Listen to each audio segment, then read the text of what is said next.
After completing the lessons in this chapter, you will be able to understand the 4 key questions that guide the textbook, contrast negative liberty with positive liberty, distinguish between democracy and a republic form of government, explain the concept of limited government and how it has evolved, describe the roots of American individualism and contrast them to collectivism, explain why the American dream remains a powerful and polarizing force in American politics, contrast equality of opportunity with equality of outcome, describe how religion has played an enduring role in American politics and society, explain how the idea of diversity is exemplified by America as a mosaic of different groups.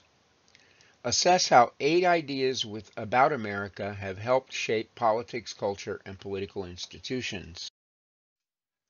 The infographics presented on this slide show us how American political ideas are apparent in our understanding and practice of politics, both as elected representatives and members of the electorate, those who actually choose who represents us.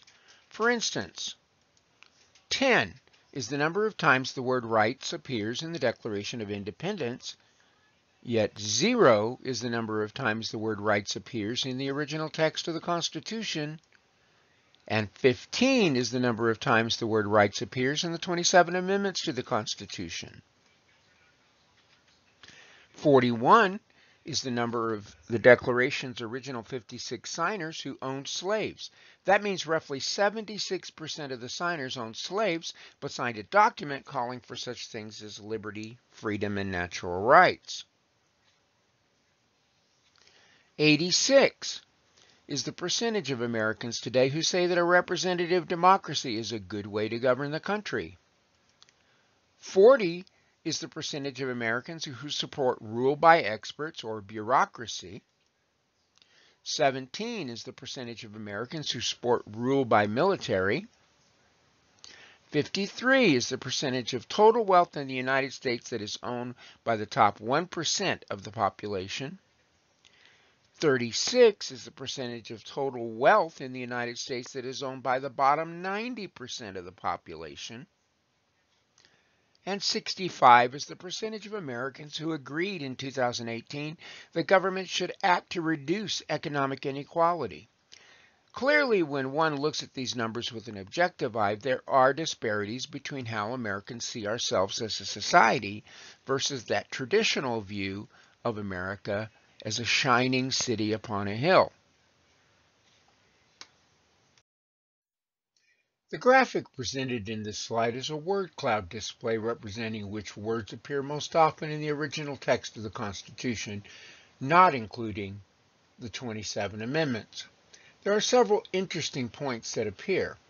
Clearly, united and states are prevalent, as we would expect, but state by its own is the third largest, indicating the important role that the individual states played in the framers' minds. President appears roughly the same amount of times as Congress. Yet courts, judicial, and judges, and other words indicating a reference to the third branch of government are almost unnoticeable. Very little appears concerning the individual citizens, a concern felt by many of the framers which led to the Bill of Rights. To put this in relation to current political issues, see how long it takes you to find tax, debts, and money in this chart. Why do you think there's such a disparity between what the framers put into the Declaration of Independence and the words and ideas that are contained in the United States Constitution, considering that there was only an 11-year difference between the two?